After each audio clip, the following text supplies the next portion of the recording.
Monja, todo budista tem esse ar calmo e sublime, e, enfim, de quem de fato buscou e encontrou a paz. Você tem noção de quanto isso irrita a gente?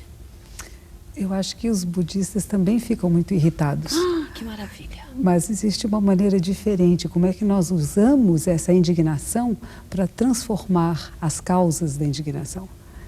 Então, nós não paramos apenas na indignação, mas ela pode ser uma coisa muito boa, uma alavanca para uma transformação. Ai, que bom escutar isso, porque eu tenho a sensação de que a irritação em mim, quando eu não me perco nela mesma, funciona como uma ação. Quer dizer, algo me irrita e eu modifico isso. Ou seja, quer dizer que a irritação não é maléfica em si.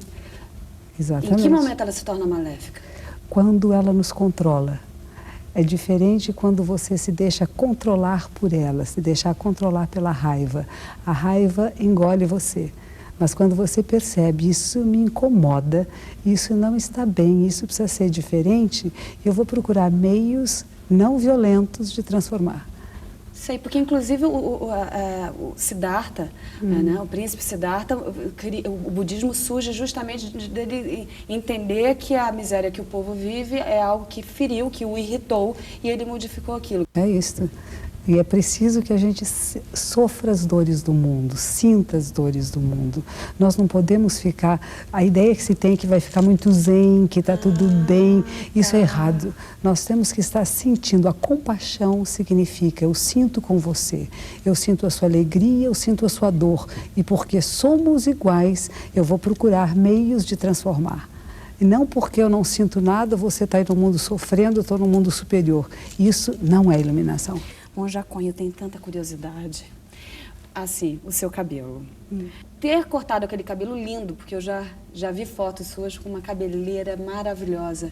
É um ato, sim, de se distanciar do que provoca uma distração. Eu li uma entrevista sua falando sobre a roupa, que há uma moda, quer dizer, não é uma moda que alguém manipula e impinge a vocês, mas vocês têm preferências, quer dizer, tem um tecido.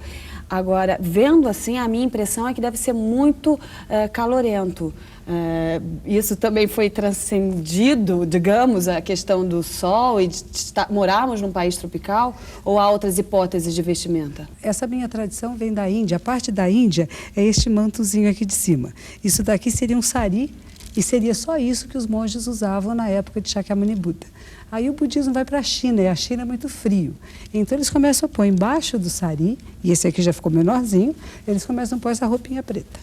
Então, a roupa preta era para aquecer embaixo do sari. Quando chega no Japão, o Japão não põe uma roupa preta sem pôr um kimono por baixo. E o kimono não existe sem essa blusa que chama juban. Então, estes são uma combinação japonesa. Este aqui é um chinês e este aqui é um indiano. Quando você começou há 20 anos atrás, eu insisto em você, me desculpa, por favor. Mas eu sei que você tem filhos. Uma filha. Qual foi o momento assim que teve um turning point tão profundo em que você conseguiu abrir mão da convivência física tão importante de uma mãe com seus filhos? Quantos anos você passou longe dos seus filhos? Eu tenho uma filha e uma filha. Desculpa. E eu fui jornalista. E quando eu era repórter, eu ficava muito pouco tempo com ela. Ah, tá. Você já aproveitou. Eu já ficava né? pouco tempo com ela. A gente almoçava junto. Eu levava para a escola, era só o que eu havia. Então, daí para eu fui primeiro para os Estados Unidos, fiquei um tempo lá sem ela. Primeiro fui para a Inglaterra, passei 1 ano e meio sem ela, voltei morrendo de saudades. Aí não queria fazer mais nada, a não ser ficar pertinho dela. Quantos anos que ela tinha? Nessa época eu tinha 8. Nossa. Depois eu fui para os Estados Unidos e acabei ficando lá também um bom tempo. Eu vinha visitá-la uma vez por ano, ela ia me visitar uma vez por ano. Então nós tínhamos 2 contatos anuais, até que eu resolvi ser monja e ir para o Japão. E aí quando eu fui ao Japão, eu ficava, cada 2 anos é que eu podia encontrá-la, e a gente se encontrava assim por uma semana. Então existe uma saudade sem fim. Tá. E existe culpa? Tem um pouco, sim. Não pode dizer que não tem nenhuma, não. Quando eu vejo alguma coisa que não está dando muito certo na vida dela, eu falei, puxa, se eu tivesse estado junto, talvez seria diferente. Mas, ao mesmo tempo, existe uma coisa dentro do budismo que nós dizemos, se alguém obstrui o seu caminho de prática, o karma prejudicial que essa pessoa cria é muito grande. Nossa, mas que cruel, quer dizer que o outro não tem nada a ver com isso, pega um problema que é meu. Pois é, e pega mesmo, porque nós estamos em rede, nós estamos interconectados. E não sou eu que ponho isso no outro, nós chamamos isso a lei do Dharma, a lei da vida. Algum constrangimento no seu dia a dia ainda, em que você constata, bom, eu não sou bacana nesse aspecto? Claro. Ou já? Não, claro. O que nós temos que perceber é que nós somos perfeitos como somos e somos um processo em transformação. Já havia um monge no século VII, que foi da Índia para a China, chamava Bodhidharma. Ele dizia, cai 7 vezes, levanta 8. Erro, vou tentar outra vez. Fico irritada, perceba a minha irritação. E o que é irritação? Onde é que ela começa? Ela é quente, ela é fria. O coração acelera, a respiração muda, a contração muscular. Então, o nosso trabalho é ficar presente na emoção. Que emoção é esta? Eu, ser humano, tenho essa emoção? Que bom! Nós temos inúmeros botõezinhos e quem nos conhece, às vezes mais próximo ainda, é capaz de tocar com mais assertividade aquele que nos irrita e incomoda. Por quê? Porque na hora que eu incomodo você, você é minha. Nossa, que medo! A imagem, as pessoas se assustam diante de você, assim, elas agem de forma esquisita, como eu estou fazendo? Quando eu vim ao Brasil a primeira vez, meu pai ficava muito preocupado. Dizia assim, minha filha, você vai sair assim na rua? Eu falei, vou sim. E eles não estranham? Não. Eles me perguntavam, é religião?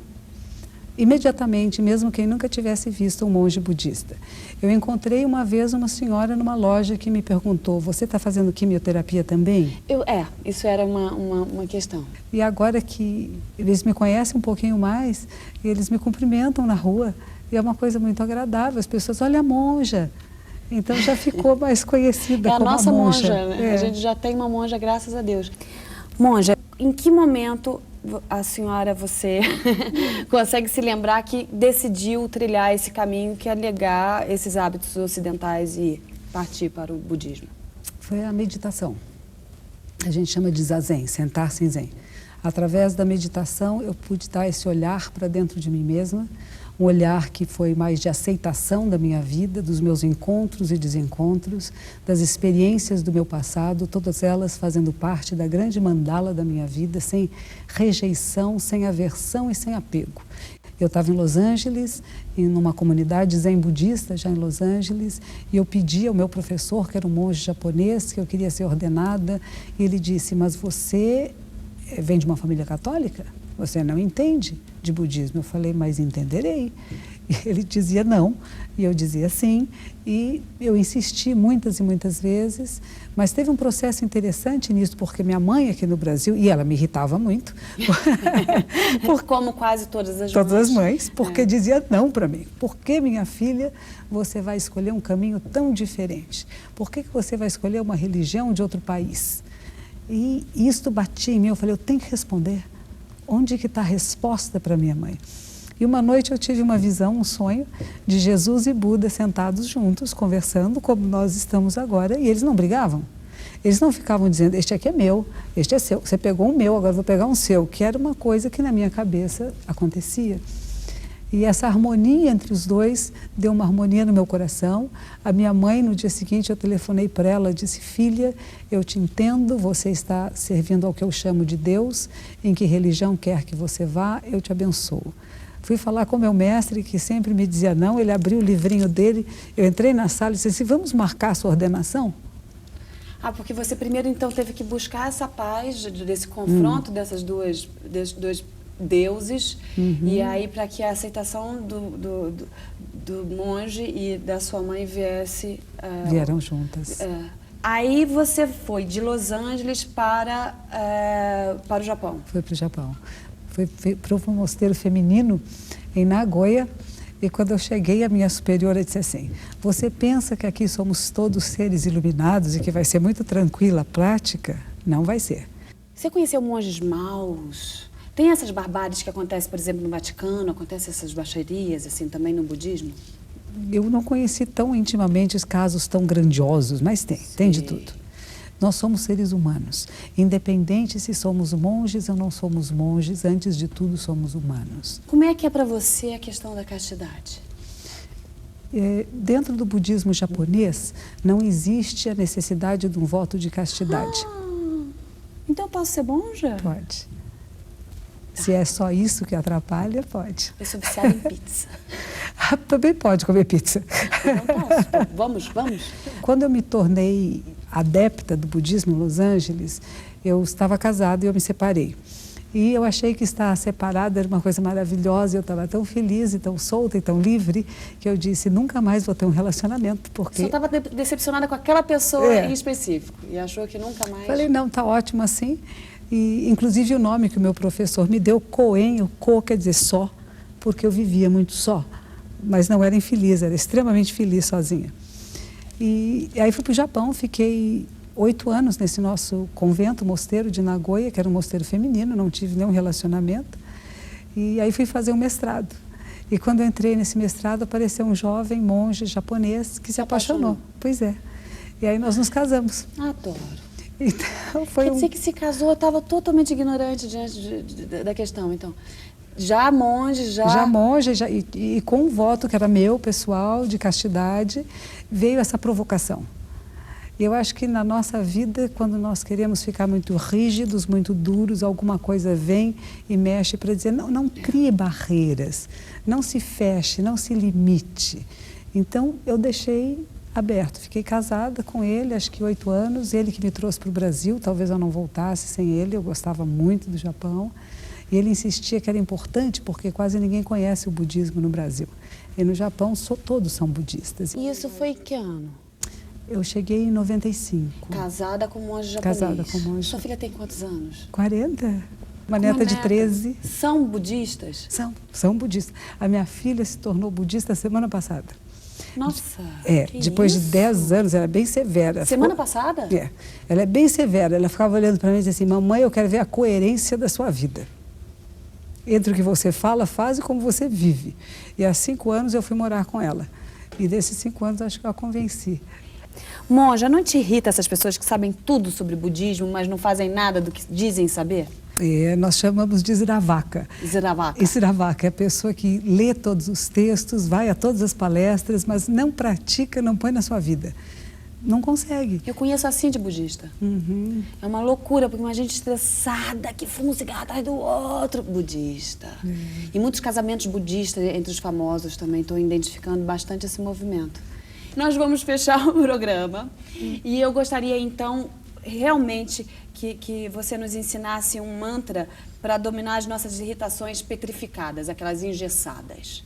Eu acho que tem coisas muito simples que nós podemos fazer. Nós podemos colocar as mãos palma com palma cada vez que ficarmos irritados. E só isso já é uma modificação grande. Percebemos a nossa respiração, a respiração consciente. Tanto o ar que entra e sai pelas narinas, qual é mais quente, qual é mais frio. Mantenha a coluna erecta, percebe a sua respiração e a gente pode fazer o mantra dos mantras, aquela palavra tão simples que é comum de todas as tradições que vêm da Índia, que é o Om. Então eu inspiro e mesmo em silêncio, ao inspirar eu estou fazendo Om e ao expirar eu faço Om.